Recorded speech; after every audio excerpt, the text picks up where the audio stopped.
Hey everyone, it's Laney and welcome to the Schoolhouse Kitchen. And we haven't done a video in a while, and so I'm actually doing a response video to my friend Fiona Stolls over in Bristol in the United Kingdom, who we kind of are working on a really neat project right now, and that is we're doing a barter. And that means that I am making up some fudge for Fiona. She came up with a really neat combination that I have not done before, and I like to create different types of fudge, unique fudge. And I've admired Fiona's artwork for a while, and she does some fantastic silk scarves and other things like mandala cards. And so here we are live in the kitchen. So there's only one take here. So what I've done to save a little time, I'm going to talk while I work here, is I made up a white fudge base, and I'm going to show you this because the way we have it set up here with our webcam, it's kind of fixed. But this is our, you can see that it's a white fudge, and it's almost like a fondant in consistency, and I'm going to keep stirring this because what's going to happen here, this is the base fudge that we do, and then we do our blend-ins, our add-ins, and that's what makes our unique fudge concoctions, or what I call boutique fudge. So we have our barter was 2 pounds of my fudge for one of her gorgeous silk chiffon scarves, and she's already done a video and shared it along on my Facebook page, and it's on YouTube. So I said, well, you know what, we have to respond. So we're going to show you the process of making Fiona's fudge, and we're calling it Fiona's Far Out Fudge. What Fiona asked for was a white fudge with some Baileys, which we have right here,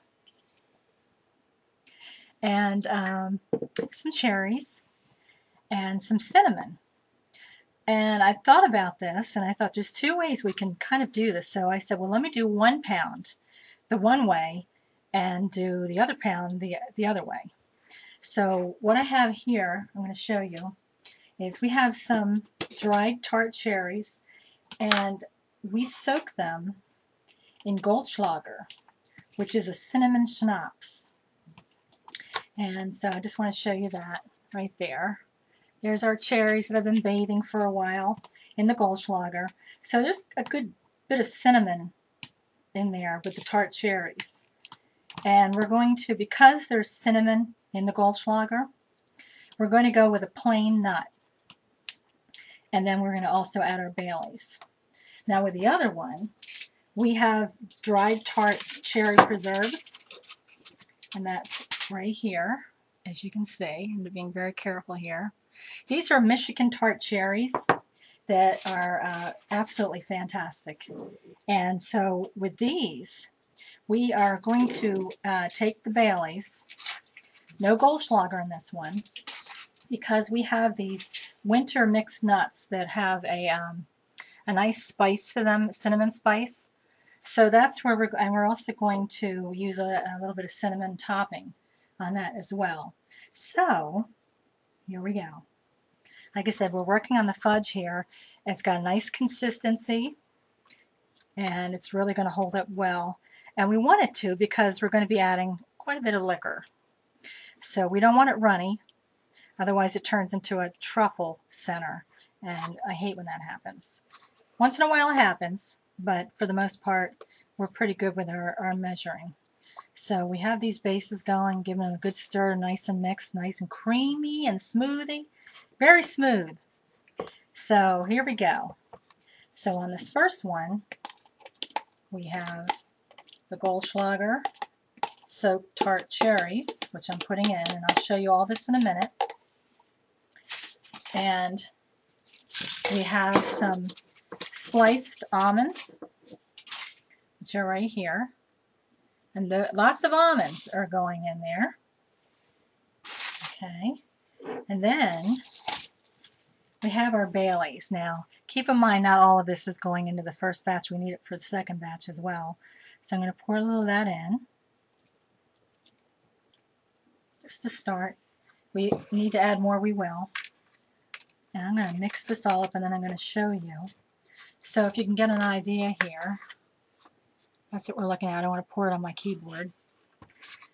That's the problem when you have a fixed webcam. You really can't do a lot with it.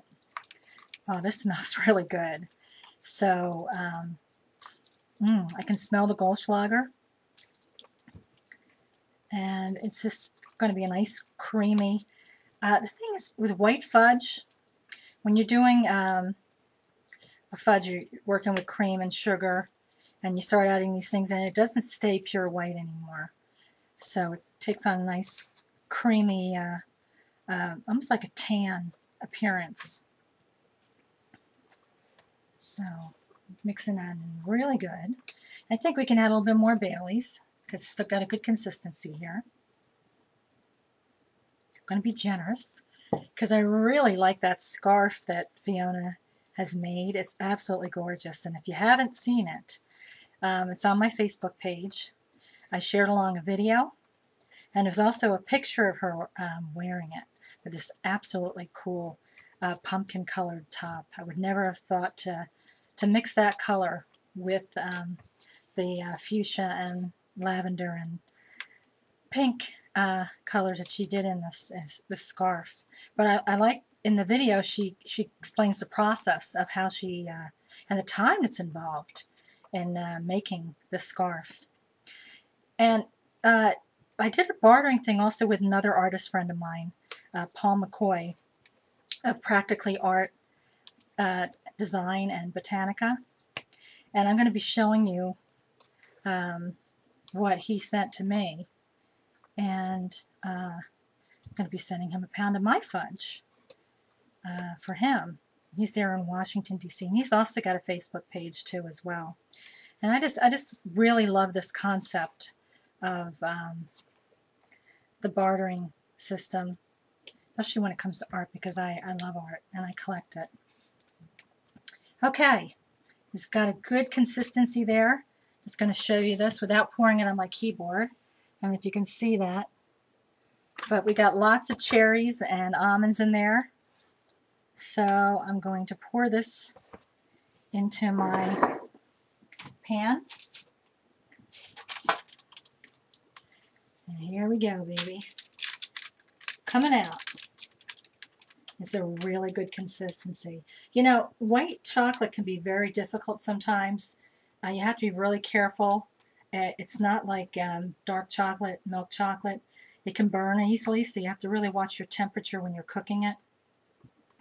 But this came out really nice. Fiona's going to enjoy this.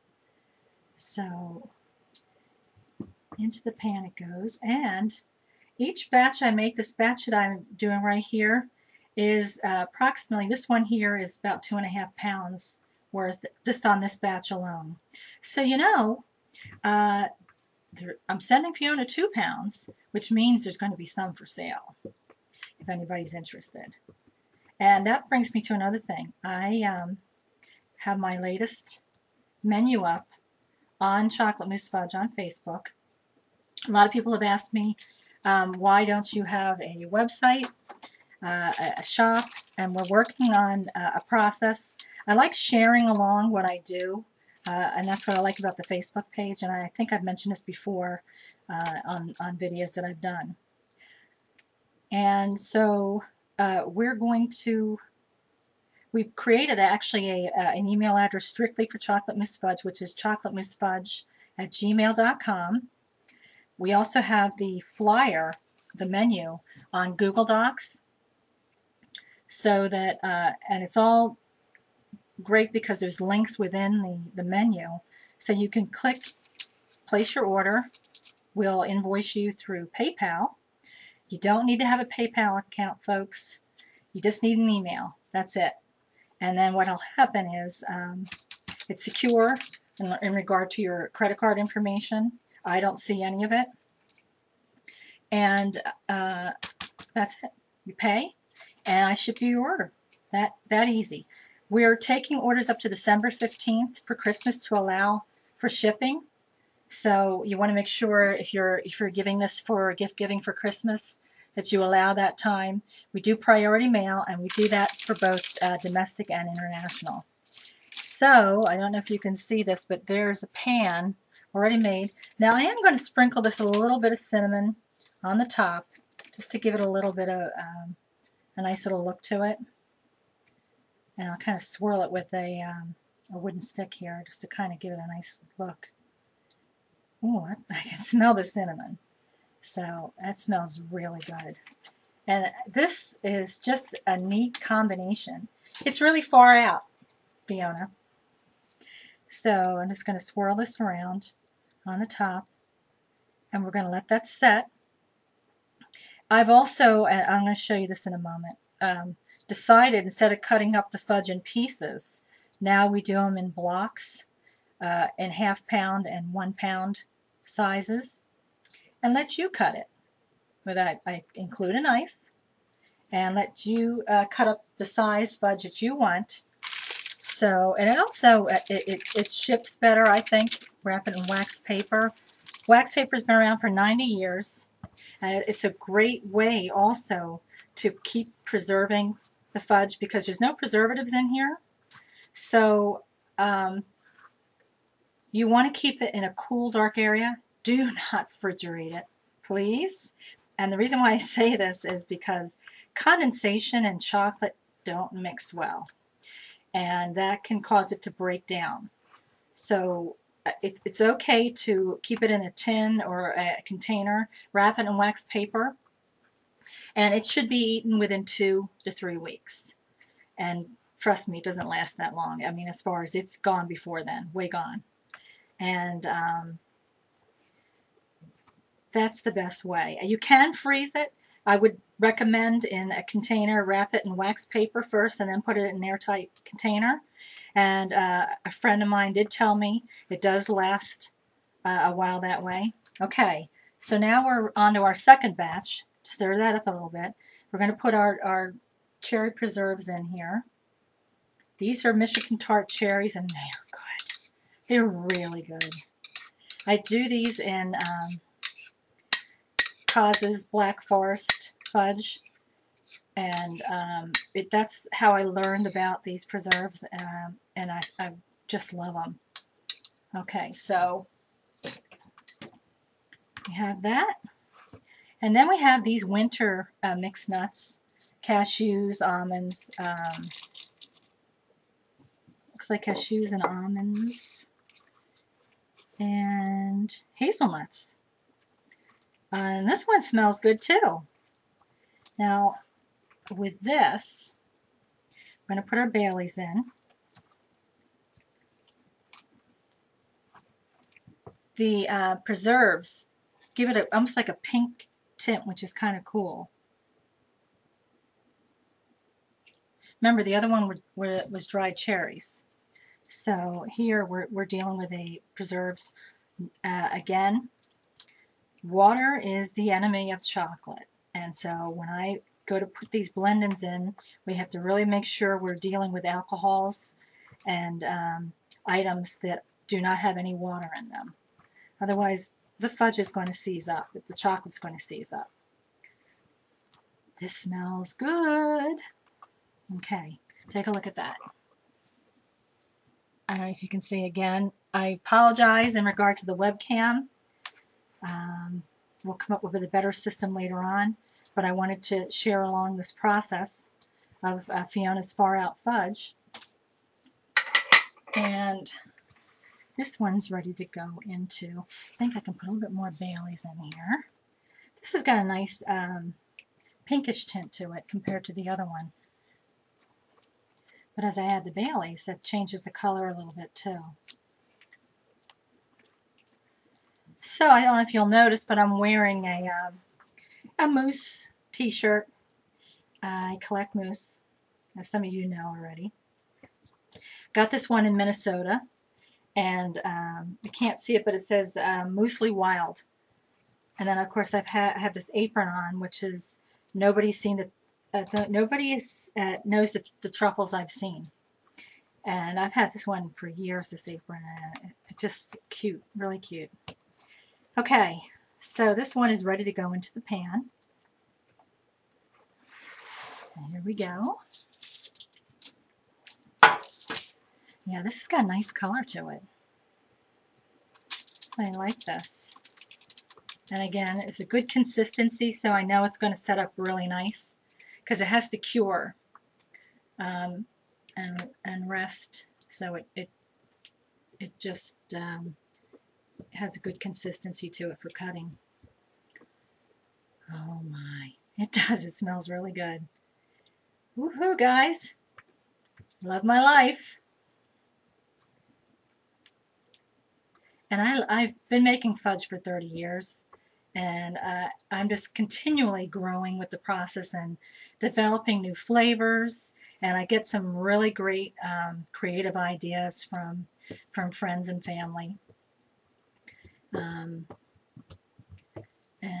Fiona, I just love this. This whole idea is so cool. And the only part I don't like about fudge making is cleanup. But that's okay. So this one, I'm going to sprinkle again a little nutmeg on, not nutmeg, cinnamon on top. But it just, oh my gosh, these look fantastic. And I'm going to be shooting pictures of these when they're finished. Just a little bit of cinnamon on top, and that smells good. And I'm going to swirl it. Stick here, just to kind of give it a little fun top to it. But again, Fiona's Far Out Fudge, and she's going to pick which one that she likes the best to actually call it Fiona's Far Out Fudge. And it's either going to be the one with the cherry preserves and the spiced cinnamon nuts with the Baileys, or it's going to be the dried tart cherries that were soaked in Goldschlager with the plain nuts and just a dash of cinnamon.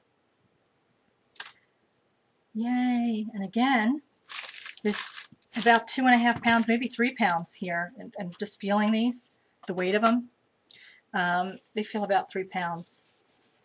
And that, again, depending what you put in the fudge, that contributes to the weight. And of course, you put a lot of nuts in there. And can you see this? I don't want to just tap these a little bit so there's no air bubbles. And they are ready to cure. And before I go, I shared a picture a few days ago of the Hennessy very special cognac. And notice that some of it's not in the bottle anymore.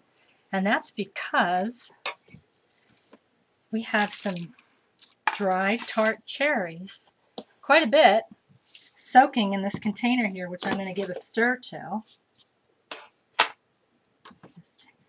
And they're just drinking up that cognac. And, oh man, it smells good. Let me show you this. See that? And it's a large batch here because these are going to a wedding. So there's some very special people who are going to be experiencing this fudge, which is called J.P. Hennessy's Heart. And it has extra dark Belgian chocolate. It has the cherries soaked in the cognac with little white topping, like little kisses on the top, are tiny little white chocolate. And it's very rich, and it's very special because it's got the very special cognac. And wow, smells good. Yeah, I like to let these things for a couple of days marinate in the alcohol. And before I go, and we're kind of running along here on the video, I just want to show you what I was talking about. What we do is we wrap in wax paper in blocks. And again, they can just kind of cut with a knife what size that they want. And this is a pound right here of the fudge. So we're finding that is a nicer way to do instead of cutting it up into squares. Now, of course, if you want to cut up in squares, you can, of course, ask, and we'll do that. but we just find that the blocks are better for shipping purposes. And this is that other barter that I had.